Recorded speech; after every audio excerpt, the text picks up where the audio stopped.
Terima kasih Anda masih bersama kami di Sudut Pandang. Kita akan kembali melanjutkan perbincangan tentang stop pelecehan seksual. Kita ke Bu Elvi. Bu Elvi, ini kan Ya, Mas. berdasarkan norma ya.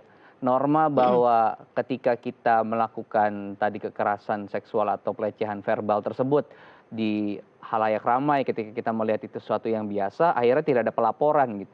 Nah, ini permasalahan yang harus diselesaikan seperti apa? Apakah memang edukasinya, norma norma kesopanan kita turun gitu?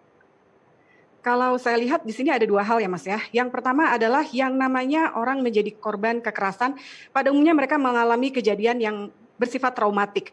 Nah, kalau orang sudah trauma, yang ingin dilakukan oleh tubuh dan mental dia pertama kali adalah dilupakan, semua direpress. Itu yang pada umumnya Oke, terjadi. Sehingga kalau dia mau melapor, dia kan harus mengangkat itu kembali ke iya. ingatan ya. Itu Oh, adalah sesuatu yang sangat luar biasa berat sekali bagi orang yang sedang mengalami trauma. Belum lagi dia ngebayangin gitu ya, nanti di kantor polisi dia harus mengulang-ulang cerita itu. Belum lagi dia membayangkan nggak semua orang akan suportif dengan cerita dia dan mendukung.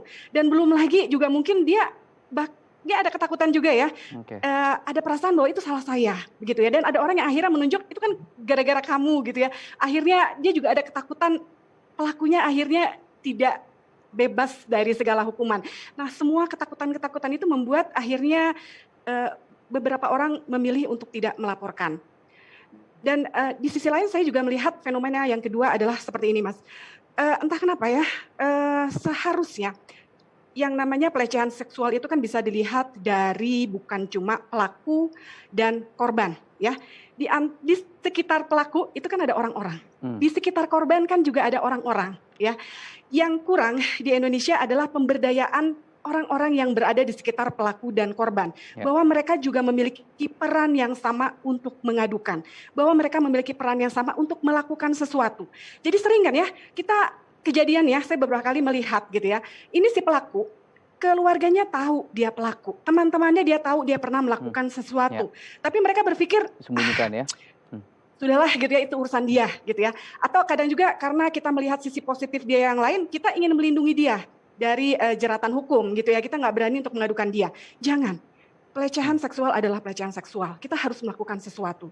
Nah, kemudian terkait dengan orang-orang di sekitar korban ya, kita tahu seperti yang saya ceritakan tadi, yang namanya kejadian mengungkit kejadian traumatis itu luar biasa. Saya acungi jempol dengan perempuan-perempuan yang berani mengadu. Itu Ya. pasti luar biasa sekali pergulatan batinnya untuk akhirnya berani untuk mengadu. Nah, kalau melihat kasus seperti ini, dukungan orang-orang yang berada di sekitar korban itu luar biasa penting sekali.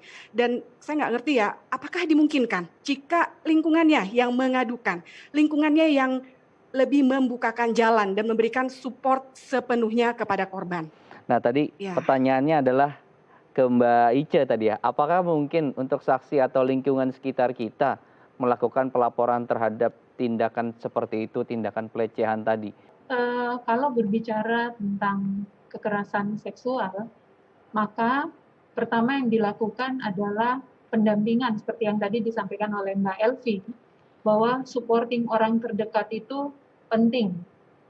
Karena seseorang yang menjadi korban pelecehan seksual atau kekerasan seksual, untuk menceritakan kasusnya saja mereka enggan.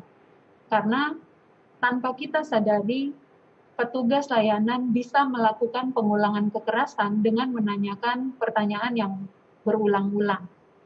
Sehingga Mmm, dukungan orang terdekat untuk membuktikan bahwa dia sebagai korban itu sangat penting. Jadi proses hukumnya itu bisa berjalan dengan baik sesuai dengan peraturan perundang-undangan yang berlaku. baik.